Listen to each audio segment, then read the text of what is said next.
What's up, guys? Welcome back to the channel. Today we're kicking off round 1 of the CCRL National Championship, and it's taking place at a track that means actually quite a bit to me.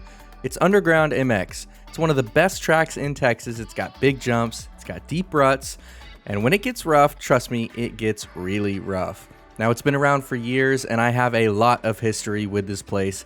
Countless weekends of racing IRL, practice days, memories with good friends, and I am just excited to be racing here today. But before we get into the racing, I do want to ask you guys, comment down below, let me know what your favorite track to either ride or just watch races on is. There's a ton of great tracks around the country, and even great tracks here in Texas where I'm from, so let me know what your favorite is in the comments down below. Now, let's get into the racing.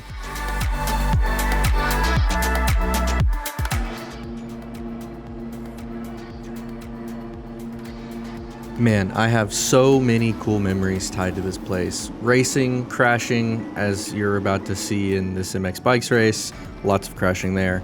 Hanging out with friends, I mean, even just the random practice days that, that stuck with me from this place. One of the coolest memories that I remember was back in 2012. Do you guys remember whenever everybody thought that the world was going to end because the Mayan calendar ended in 2012?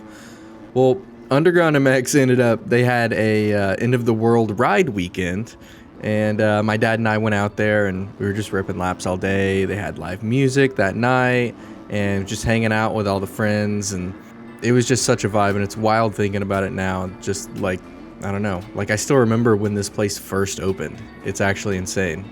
And when this track did first open, I was actually on 85s, and another cool memory, I'll never forget the day that it was my first day. I had moved up to 125s, and I could finally hit that big triple. It's the one that I just hit, but it was a little bit more at a left angle, and I want to say it was a little bit bigger, to be honest with you.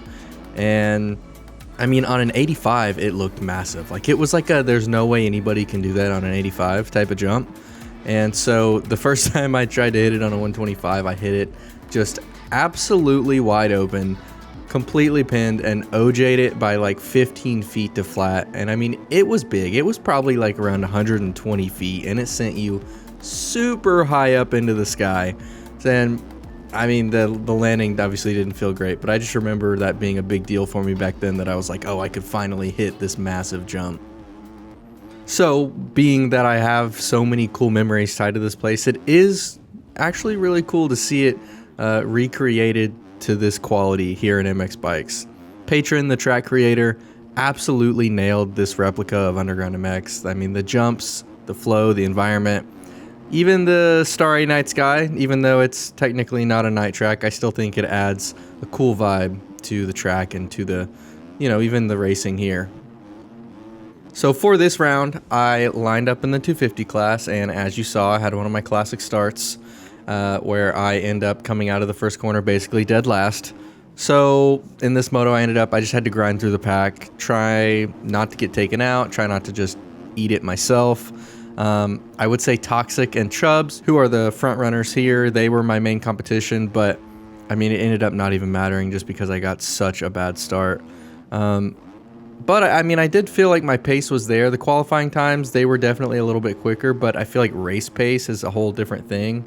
I feel like once I got into a good position and could kind of just spin laps on my own, I don't think they were really pulling me, and I think there were even some laps where I gained on them. So, I mean, hot lapping obviously is one thing, as everybody in the community knows, but when it comes to racing, it's a little bit of a different, ball game. So I was pretty happy with my pace. I thought I was riding pretty good, and honestly, I haven't really been playing MX Bikes that much. There's been a lot of games that have come out lately, like Battlefield 6. We have had the Arc Raiders playtest, which I'm super excited for Arc Raiders to come out. I think that game is so fun.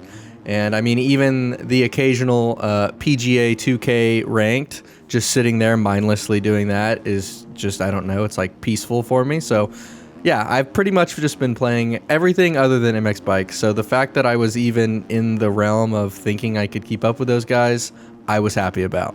But then again, going back to it, I didn't even really care. I was just stoked to be racing this track. I grew up here, and it's, where I learned how to ride, big bikes and, just some of my favorite memories growing up racing moto were from here. So it was just cool, even if just virtually. It's cool to be able to come back here and ride it again. It's a little bit special. But all right, guys, that is enough yapping from me. As you can see, this moto is going just so well. I'm having 0 crashes, 0 pobosos, 0 cleanouts. I mean, it is just the perfect moto. So I'm going to shut up. I am going to put on some chill music because I know the sound of the 250 in particular, just being absolutely wrung out for the entire moto, is not the best to listen to. So I'm going to try and get some peaceful music going on and just kind of let you sit there, chill, and watch my misfortune unfold. So thank you guys for stopping by. Thank you guys for checking out the video. If you enjoy it, be sure to leave it a like. And like I said, let me know in the comments what your favorite track is to spectate out. If you have a track that growing up you had some special memories on, like I do on this one, let me know down in the comments. I'd love to hear about it and have a conversation with you about it. So again, thanks for watching, and yeah, enjoy the vid.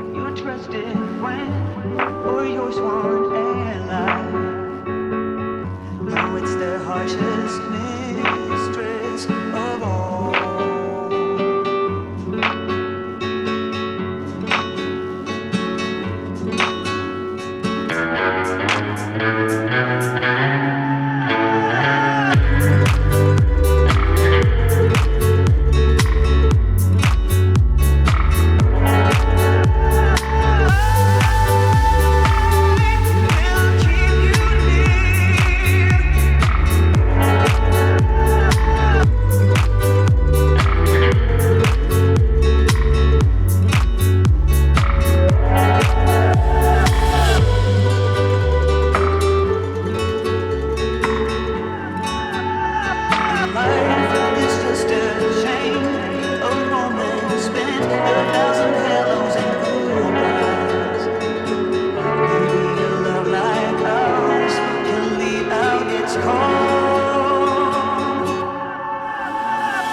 So yeah, guys, that is how Moto 1 went down here at round 1 of the CCRL National Championship at Underground MX. And Moto 2 honestly started out about the same. I crashed in the first lap, was buried in the pack early on, and had to work my way up. But I mean, as you can see, the track started to get absolutely hammered. And at that point, it becomes less about pure speed and more about survival and picking good, smooth alternate lines so that you can stay consistent. And that's where I usually do pretty well. So I ended up going 5-4 for third overall somehow. I'm not sure how that ended up third, but I ended up right behind Toxic and Chubbs, which is honestly right about where I expected to be. So thanks again for watching, guys. I really appreciate it, and I will see you in the next one.